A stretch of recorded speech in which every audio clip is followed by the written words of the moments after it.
All right, everybody. Good afternoon or good morning, depending on when you're watching this. This is my analysis of ACTE 63350, which is Learners in Online Classrooms. I had the pleasure to take this course last year. I really enjoyed it. This actually was my first course I took in a master's setting. So it was brand new, but I feel like it did a really good job bringing me into the world of online learning.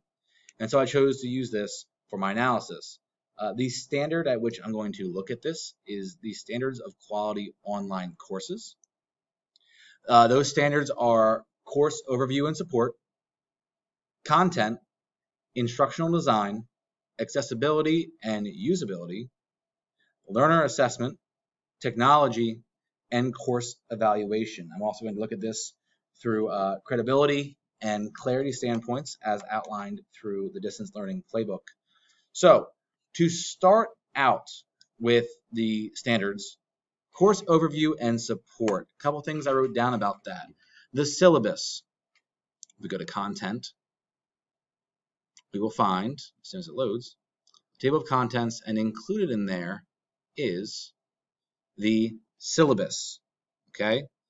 So as far as course overview and support, they've got the syllabus listed. Included in here is the instructor's name, phone, the office hours, their email, their own website, as well as required texts, the objectives. So that goes right along with the content. It explicitly states the objectives that we're going to use in the class. You've got electronic access. So that talks about accessibility and technology. It's a run-of-the-mill syllabus. Tells you the assignments, breaks down how exactly the assignments are going to work, as well as the grading system. So as far as course overview and support, they do a very good job at that point. They've set the information out there. They've explained grading. They've talked about what technology you'll need or the books. Expectations. Let me see if I can't find where that's at, because it's possible that's not in here. I'm not remembering it. Although you could argue that this right here, your activities, this explicitly states your expectations for the class, at least the teacher's expectations, but it's not directly said, although it is relatively inferred. So you see the exact schedule, everything like that. As far as the credibility, I can speak to it from having this course that it's the exact schedule we followed. What she said is what we did, right? The lessons were organized relatively the same way, and she was confident. One of the things that credibility has involved with it from the distance learning playbook is the confidence of the teacher, and you can feel right from the get-go that this is very organized. You can feel the confidence that we can believe that we can learn from this educator. All right. Furthermore, if I go to back real quick, I believe on her main page she has posted a introduction video. Yes, she has. Okay, so that kind of breaks down that chilly classroom that the distance learning playbook keeps talking about. Right? She shows her face. She builds a relationship right from the get-go, right? Which has been a consistent thing I found from this master's course, all these different courses. So she's building a relationship, which is great. We've already covered the course overview, the content. The materials, again, as she listed inside her syllabus, they were relatively up to date. And again, we see consistency. So whether it was discussion board posts or the assignments, they use the same forms of technology. They utilized the same time frame, same format. She kept it consistent, right? You've got all of these videos to watch, organized, tells you when to have it in by. All right, the instructional design part of this, really, the whole D2L system as a whole gives students the ability to own their learning. One of the things that it spoke of in the standards of online courses, the standard of quality online courses, my apologies, was the importance of promoting ownership of learning.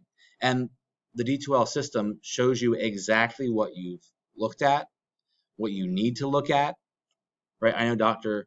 Drian shows us the checklist in there, and that would have been nice too. But the system as a whole does a very good job of showing you what you've done. It allows you to own your learning. It also provides you a sense of accomplishment as you go. I know personally for me, whenever I saw there was numbers up here, I always was like, well, I want to work so I can make sure that I get those numbers down. So it provides a sense of accomplishment too, which helps build and helps foster relationships. So you feel a sense of pride. That's a good thing you should have in your online classroom.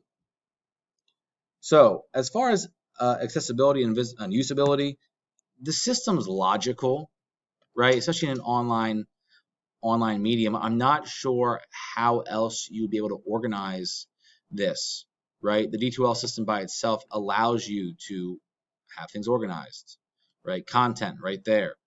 You can scroll. If you want to get to module 4, you scroll down to module 4 and everything you've done is right there. So each one of these things houses the information. So it's logical in that sense. I would argue that it does meet the needs of diverse learners. She does a very good job of usually blending videos and worksheets, and at the videos, if I remember correctly, they've always included closed captions, which is important for students that need that, right? It never hurts to be mindful of a student's learning needs and different forms they could take, because a lot of stuff we take for granted. But from my memory, all the videos did have the option to have closed captioning there. So that is a very good thing. Learner assessment. One of the things I noted here was routine, right? As I said earlier, the routine was the same. You saw what you were doing, saw what you had to do. They told you when the topic was available, when it was closed, and what you had to do. It's explicitly laid out in front of you what you needed to do, which allowed you to make your own routine. However, at the same time, it was different forms of discussion. It wasn't just here, write a post. There were assignments, right? There were things that we needed to do that would allow students to be successful. I will say that, in my opinion, well, this is not supposed to be critical, but it was not as varied as other courses have been. I did note that other courses were a little more varied in their approaches to learning and the end result. In other courses, you had more options to, I want to use the phrase, spread your wings, I guess, and learn different tools. One of the things that is great about the program is, for example, I had no idea about Screencast-O-Matic before I took a course from Dr. Drian. And now it's a great tool. I use it all the time when we have virtual days. I want to show the kids what I need to do. I just create a screencast of it. It's so convenient. So having different forms of assessment is something I would say is important, which ties in with learner assessment. As far as technology, obviously we have the computer, right? I don't remember seeing the support. Okay, where to go for support. You have the professor themselves, the doctor themselves, but it doesn't seem like if it's right there. I stand corrected. Right here, she has included the IT help desk number, which I think is very important. So I stand corrected. That is egg on my face. So she did include that. So it's a good thing. We're going to turn that around. It's a good thing. Another thing it says for technology is that instructors control the release of content, and obviously D2L, again, this format we use, allows the professors and doctors to organize it and release information in the order that they see fit, which is a very valuable resource because then everyone's together, right? Otherwise, you would have kids working on Module 2 and kids trying to discuss Module 4, but no one else is there, so they feel left behind. So by releasing it in kind of tiers and waves, it allows the students to all work together and collaborate together, which is very important. As far as course evaluation, I have no way of knowing if this is reviewed to ensure the course is current. There's no system for us to do that. Um, so for that one, I would say that's not present, and that one I know is not present. The tech support I was wrong about, but this one there's no real place for us to ensure it's current. We put our trust in there because of her credibility. We've established credibility, which is important from the distance learning playbook. So we would assume, but it's not really shown, right? It's not explicitly stated anywhere within the unit, within the modules. As far as clarity, they do a great job, and clarity was an important part of this assignment, an important part of the distance learning playbook, because it helps students from being lost, right? We don't want a student to feel lost. So organization is there. Organization is great. Explanation, again, start here, right? It explains your objectives for the learning, shows you the readings, shows you the presentations that we need to do, outlines the expectations for the discussion board, right? Explains what's expected of you. So that stuff is great.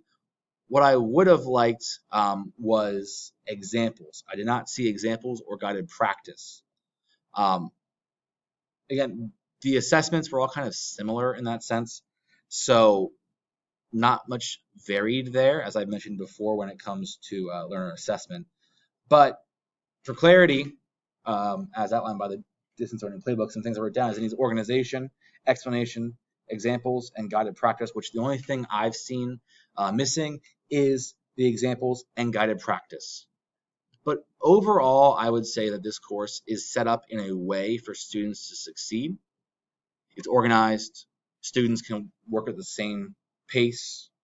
It's very accessible, and the design makes sense. You're supported throughout.